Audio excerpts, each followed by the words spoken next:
think I'm live. Cool. Oh, okay. No, I am live. Okay, so welcome to Around the Coffee Table.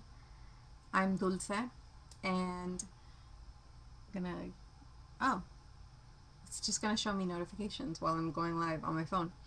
So, I'm Kitty Cat Country, and this is Around the Coffee Table. This segment of my channel is where we discuss books that I've been reading. Um, and these past 2 weeks, I've been reading this guy right here from Liane Moriarty. I'm not sure if this is gonna show up like opposite because it's like mirror view, but it's Liane Moriarty. She's an Australian author, and this book is called Apples Never Fall. So, all right, I'm just gonna say like I suspected that my favorite author was Liane Moriarty. And if she's my favorite author, I should probably confirm that that is how you say her name. Um, but after reading this book, it just further affirmed my belief that she is, in fact, my favorite author. So this book is, it's, it seems like based on the synopsis, it's presented to you as a whodunit, right? And and that's what it is for the majority of it. And then it turns into something that it's not, which I enjoy. If you plan on reading this, I'm going to assume that you're going to plan on reading this. Therefore, I'm not going to give you any more information besides that. But I will tell you that this book came out in 2021. I think I've only read like two other books, and yes, it took only a third to make me realize that yes, she is that bitch. She is that bitch for me. She is the queen of books for me. So this one came out last year, and like I said, I've read two other books, and these are I want to say like these books came out in the early 2000s. The ones that I read, it was Go Ask Alice and Big Little Lies, and I read those books and I already knew like she's a really good storyteller. She knows how to tell a fucking story. And this one I felt was kind of different because it was so layered. It was being told within in the perspective of six different people, which is very ambitious, I thought. And you know, already off the bat, I was like, man, there's like six characters that I have to keep track of, and they're all very important to the story. And I was like, crap, like when it comes to reading, like it's gonna be hard for me to keep up with all of them. Um, but it was so easy after I like let go of that worry. It was actually very easy for me to keep track of these characters. And what I what I admire most about an author, I feel like it's one of those things that I um, appreciate the most, is that these characters have real not just real lives but real thoughts. You know what I mean?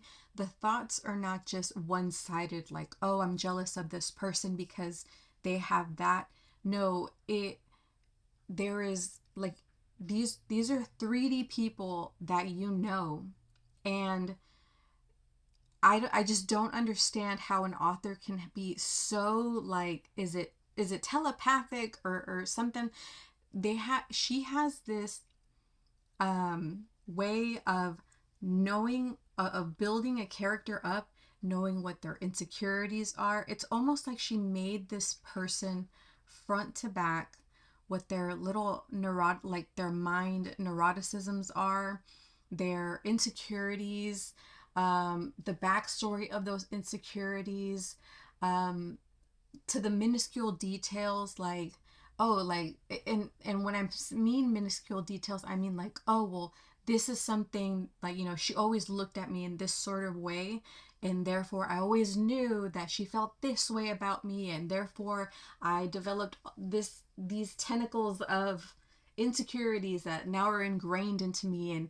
And now as an adult, they play they influence the journey of my relationship with these significant others or with these friends, or this is why I can't hold a job, like those kinds of things, you know what I mean?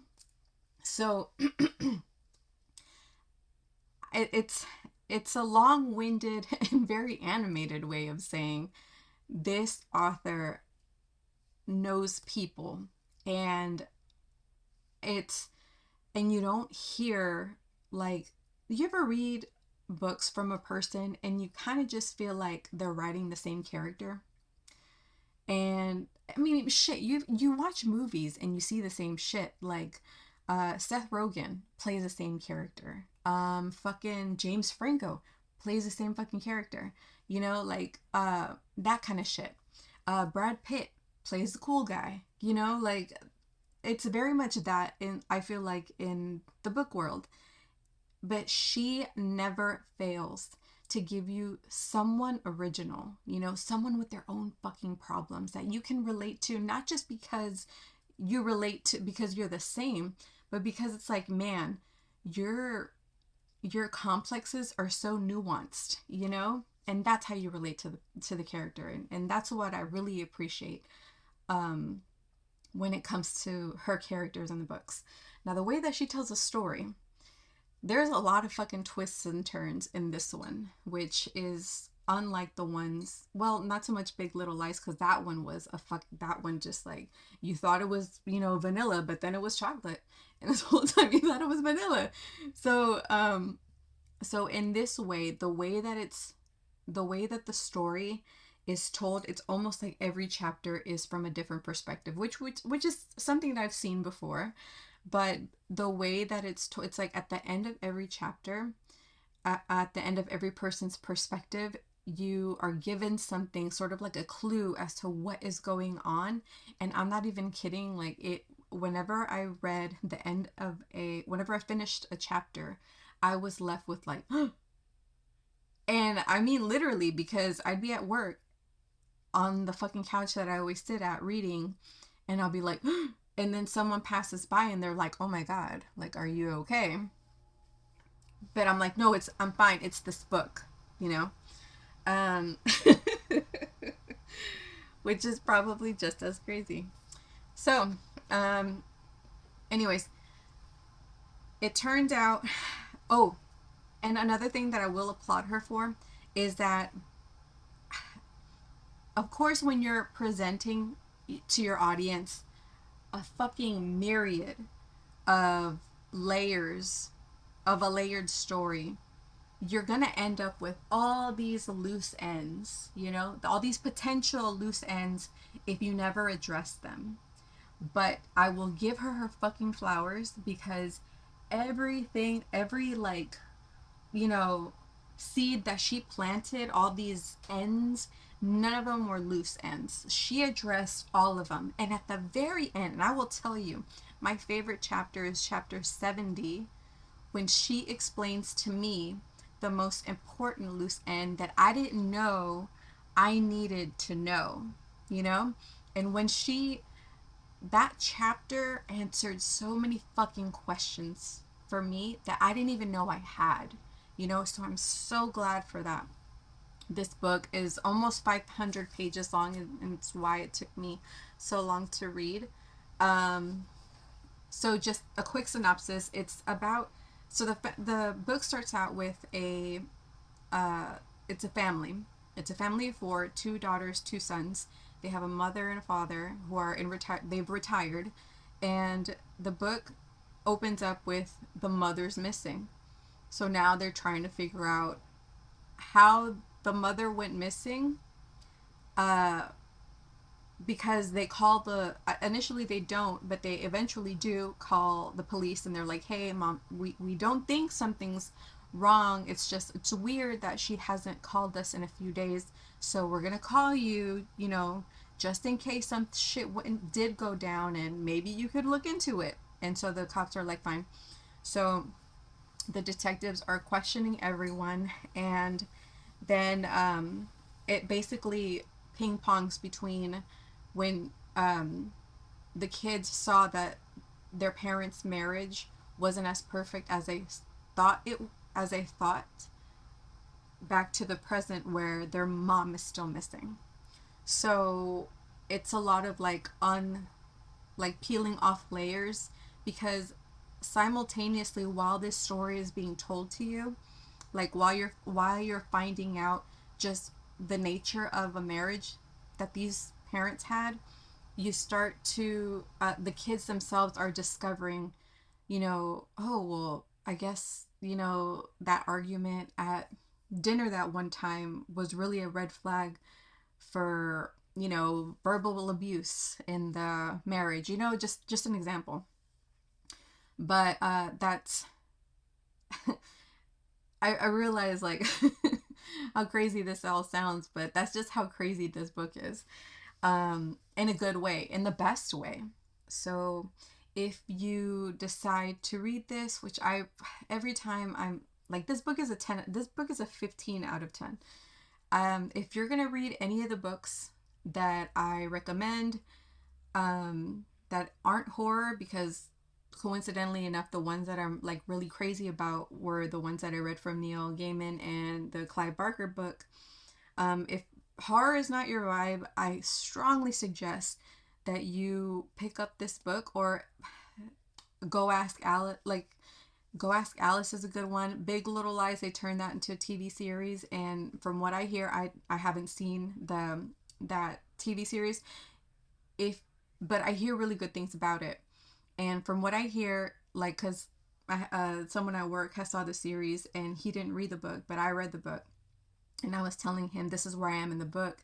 And usually, if the stories and the book and the movie or a TV show don't really align, when you tell them a detail of the book, they're looking at you like you're fucking insane. Kind of like how True Blood was. Like, from what I hear, it really deviates from books. But this one, like, he seemed to know where I was. And then finally, when I finished the book, I was like, I can't believe it was this and this and this. And he was like, I know, fucking insane. So, all that to say that whether you watch the show or read the book, Big Little Lies, I don't think you'll be disappointed. So, do with that information what you will. Right. So if you're, like I said, if you are not horror inclined, I highly recommend reading Liane Moriarty.